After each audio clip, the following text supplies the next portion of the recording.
came together with one mission, let's land on the moon, and we are hoping that that's what they're going to successfully prove that they can do. They're, of course, in the running for the Google Lunar X Prize as well for demonstrating this very landing technology. They've already won a $1 million milestone prize. There are, of course, no guesses for guessing just who we have on the program today. Let me introduce TeamIndus. Of course, those people who we've been promising to have on the show for a while, but getting to the moon, as you can imagine, is not easy, and neither is getting them on the show. But terrific that we've managed that today. Let me introduce my panel right away. There's Rahul Narayan, the founder and chief executive officer for TeamIndus, Sheelika Ravishankar, the marketing lead for TeamIndus, and Dilip Chabria, co-founder and business lead for them. Thanks all so much for taking time out to speak to us today.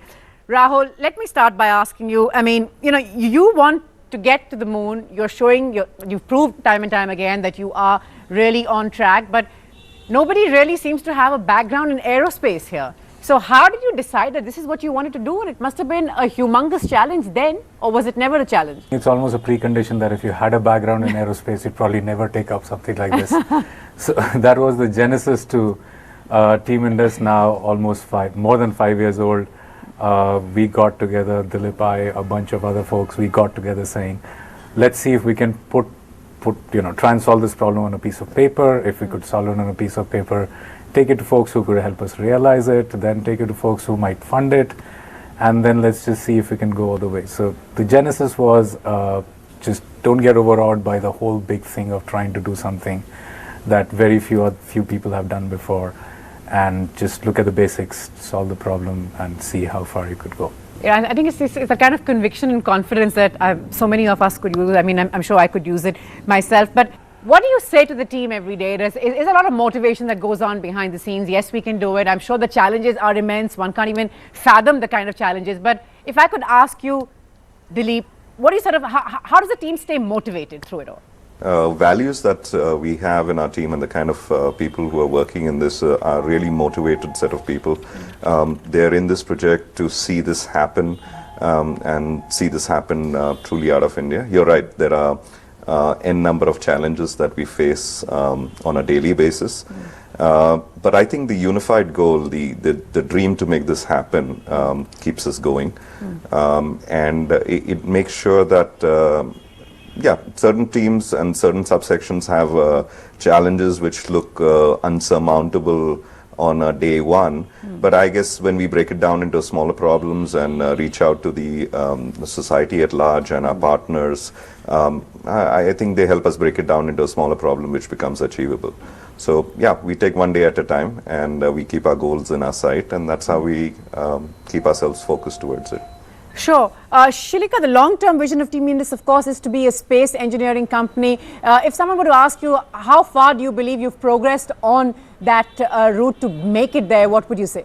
Any organization is as good as the team you have, and we have managed, surprisingly, one of the brightest and the most scientific minds of this country to come under one roof.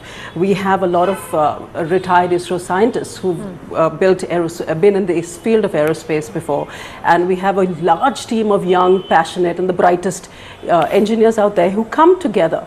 When you put a team like this together, pretty much any challenge is achievable. And building an aerospace company would be an easy next leap from doing a moon mission to start with, which was a big, audacious dream to start with. 12 veteran ISRO scientists, 40 systems engineers, 7 partner organizations. You're also the only non-American team in the top 3. What are the biggest challenges? Keep a focus, know the direction that you want to take, find the resources, money being one of the big resources, and the talent, put them together and make them work towards the one well-defined objective. For us, the challenge has become a little more, because aerospace is probably one of those industries which internationally is very siloed, and there are many Chinese walls in the middle, wherein sharing of information is not. Sharing of information is frowned upon, so to say. So that to me is a unique challenge that we face, in addition to what any other startup would face. Credibility is a lesser of a challenge, but it is still a challenge for us. So, Right. In order to sign up with partners, in order to sign up with international partners, in order to be able to get information, get data, get equipment or components which Sure. are aerospace grade is another challenge which is very unique to what we try to do. We have the pluses. You spoke about motivating the team. I think given how audacious this objective is, I Right. think the team to a great extent remains self-motivated, but then when you have something this this is like a bright sun in your eyes, you can't really look at or focus at anything else. So as long as we continue down this path and over the next 4 to 5 quarters be able to accomplish this engineering, maintain our focus, I think that's the logical outcome or conclusion to what started off as TeamIndus. Right, all of us, of course, certainly are rooting for you. Dilip, the race to win this prize, of course, really heating up. We've seen mergers happening of the teams that signed up. So many of them have pulled out. But there are, of course, said to be 4 or 5 of those firms who are supposed to be said to be among those who perhaps could give you a lot of competition. Among them, of course, there's Kutu, Moon Express, Part-Time Scientists, and Astrobotic as well. Now, how do you prepare? How do you sort of keep an eye on what the competition is up to? Is that even important? January 2017, you will be invited to It's very important. I mean, today if you are trying to win a race, you need to keep an eye on your competition. I think we have a fairly amount of good information to what level each of these teams are at today. They're all very competent teams. They have great people on board, and it's a privilege to be competing against them. The way we see it is, yes, there are these 5 out there, but I think we today rank ourselves as the, if not the top 2, the top 3 teams. So we actually see the competition between 2 teams or 3 teams as the competition progresses into the last year of the competition. What's been the response, Sheelika, from, there's, of course, a great buzz around you about everything that you're trying to do, or around everything that you set your sights on. But what's generally been the response from, say, corporates, from the Aam Aadmi, from people around you when they try and figure out just what you're doing and what's at stake, not just for you as a startup and the team, but of course for all of us in the country? So I think it's the very nature of what we're trying to achieve, something which a small set of people have come together and trying to achieve an audacious goal that's so out there is something that resonates with most people out there who have a dream. Whether we have reached out to schools, the youth, corporates, the Aam Janta, anybody out there, the response is one of, wow. I mean, that's something I would like to be associated with, because in a way it's my dream to do something that big, and the moon has always been something fascinating, or outer space is the new final frontier today. It's also been one to say, hey, here is a set of people who are going to go out there and prove what is thought capable out of India. What kind of high technology is thought capable out of India in this day and age, and that would work hugely in putting India on that global map in the field of private enterprise, to be able to deliver best of state-of-the-art technologies today and compete on a global stage. For a lot of normal people, for a lot of usual people that we've interacted with, there is a lot of awe and wonder that, and that's what attracted me to TeamIndus. It was about a small set of people, regular people who came in with passion to do something so extraordinary. And I think that is the biggest draw towards what we're achieving. More power to you, and let's hope that you can do it. But Dilip, if I can just go back to you now, soft landing on the moon's only been achieved by the Americans, the Russians and the Chinese. ISRO's sort of managed to get halfway there, but not quite yet. So how does that really play out? Is that something that plays on your mind? How does that play when you work with ISRO? Let me first put this in perspective. Today I think TeamIndus can exist in India purely because of what ISRO has done. We are actually an outcome of what ISRO does. And Their support to this mission has been tremendous. Without their help, I don't think we would have been able to do something what we're trying to achieve today, and especially at the pace that we're trying to achieve it today. What we are trying to do, and through their support, is try to see is whether any private enterprise can become the first body to do any kind of interplanetary missions, and that's the objective of this competition, and that's what we're trying to do. They're the Dronacharyas, and we are trying to be the Arjuns behind, but that's the outcome of having a Dronacharya in the industry. You are hoping to have more Arjuns like us and jumpstart an ecosystem in here which allows aerospace and space agencies to thrive and compete on a global level.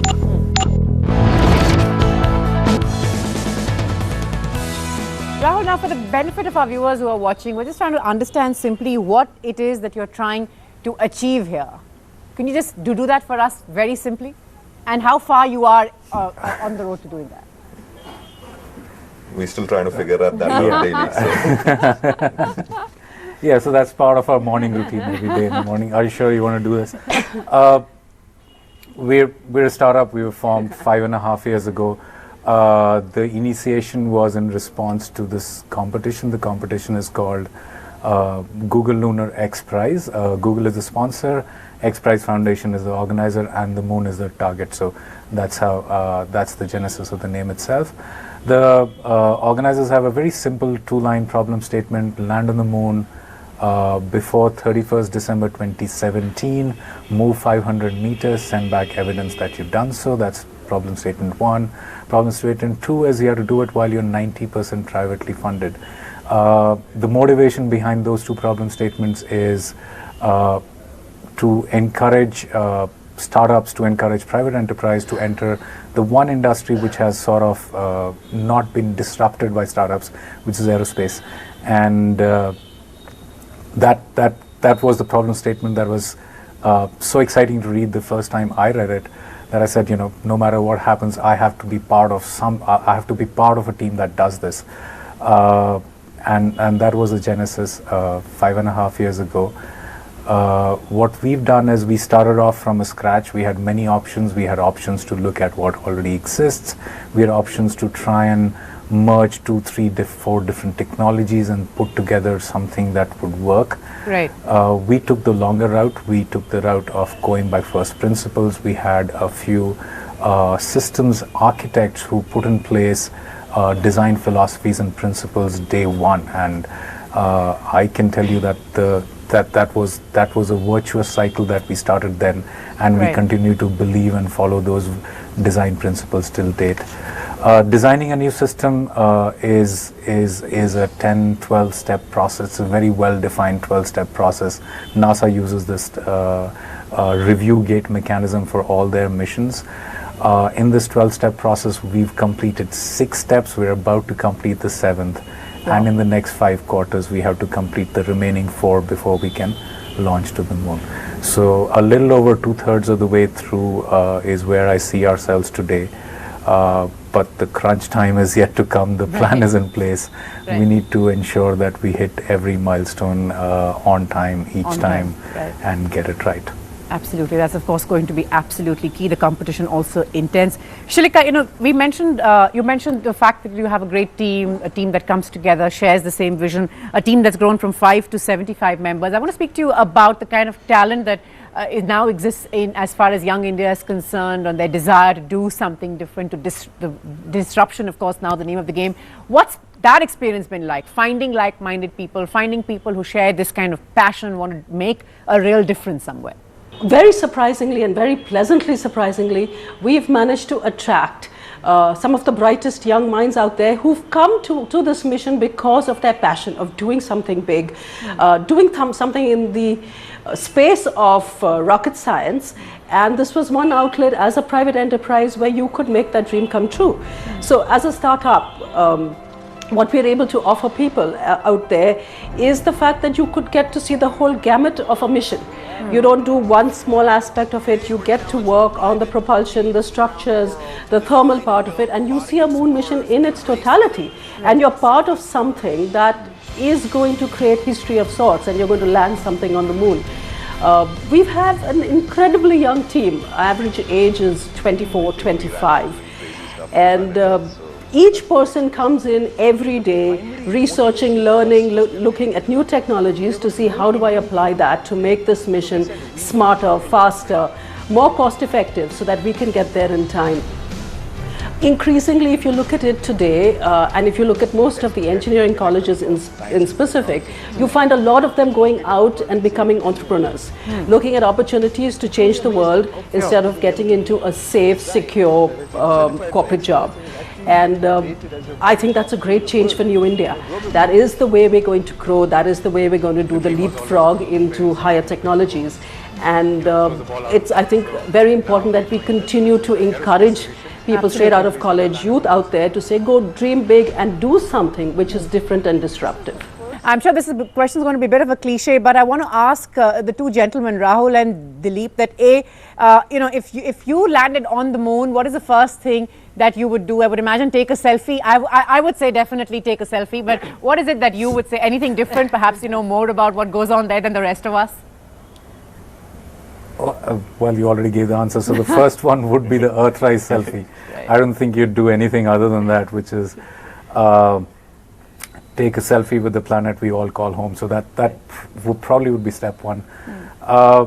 Step two, very clearly, to me, this is a personal answer. So to me would be to really start trying to figure out that is really moon habitable, which is just go start looking for something that we can then start calling the moon our home. So that would be my second thing, which is just go look. There's a bunch of very interesting features on the moon. So there are the lava tubes, there are these closer to the poles, there are these permanently shadowed areas which have a lot of frozen ice there. So a whole bunch of these very interesting things that you could do, and I'm assuming that I have landed on the moon and I have mobility over there. Right. So I'm sure I love going around trying to explore that. Right. Dilip, what about you? So I'm the crazier one. So the moment I land, I guess I'd be screaming my lungs out and saying, "Yahoo, we did it!" and doing cartwheels out there. That would be quite a sight, yes. Post the half an hour of excitement and disbelief that we have managed to do that, then probably do a tandem ride with Rahul and figure out all the stuff he'd mentioned. But the first half an hour would be slightly crazier than just a simple selfie. So. Right. And Sheelika, besides the moon, if you had a chance to go anywhere else in space, any other, anywhere else, is there any other place that you sort of have in mind, or right now your sights are just so focused on the moon that there's no looking beyond it? I think the moon is something that's fascinated me since I was young. I wasn't one of those regular kids who wanted to be an astronaut and go and explore the moon, but I was always fascinated to say, what goes on up there? Are there people who live there? When I was very young, what's the view from there? I think for most people who live on Earth, the moon is the closest celestial body we have, and I couldn't imagine going to any other place but the moon. Right. I'm totally running out of time, but I do want to ask you that, all of you, that after you're done with Mission Moon, what is next? Are you sort of going to join hands with Elon Musk, maybe, and sort of set your targets on Mars? Dilip, Rahul? Sorry, I will say we all go for a very well-deserved holiday first. Okay. She has spoken. Post the holiday, perhaps. But yeah, yeah, that's true, Sheelika. I think the next steps would be to even, explore beyond the envelope what we have done. Obviously, look at stabilizing and creating business verticals out of all the capabilities that we have developed and understood during this mission, and helping our country move on the path of self-reliance in these technologies, and hopefully even trying to establish the same thing for the rest of mankind. And if that requires us to collaborate with other people outside doing excellent scientific breakthroughs and innovations that they're doing, yes, definitely we would be doing that too. When humankind decided that they wanted to discover a continent, they discovered America. Humankind decided that they wanted oil from under the seabed, they figured that out, and engineering had a big role to play. So whatever the challenge be, I think you would see some, if not all of us there trying to solve it, whether it is trying to explore moon, set up a colony on Mars, and if any team in India has the right DNA to do it, I guess that's TeamIndus. Fantastic. More part, you really, India has shown that it has the ability to be a sort of effective, low-cost contender in space. We've seen that happen with Mangalyaan as well. And then, of course, all you guys doing everything that you are, and more part to you, like I said earlier, and all the very best. You have the entire country, of course, rooting for you. Thanks all so much for your time there. You've seen, of course, those movies like Gravity and Martian, just so popular. Well, there might be another one coming, but it's not going to be just fiction. It's going to be very real, and who knows, TeamIndus, of course, might be playing key roles in all of that. Sheelika, Rahul and Dilip, thanks so much for your time, and all the very best. Thank you. Thank you. Thank you so much. Bye. Bye. Thank you. Thank you. Well, it's a wrap then. On that note, what do you think? Do you have a message that you have in mind for TeamIndus and all that they're trying to do? Remember, you can always write into us at startup@ndtv.com. For the moment, from me and the entire team, goodbye. Thanks so much for watching. Catch the Heads Up episodes you might have missed during the week at these times only on NDTV Prime.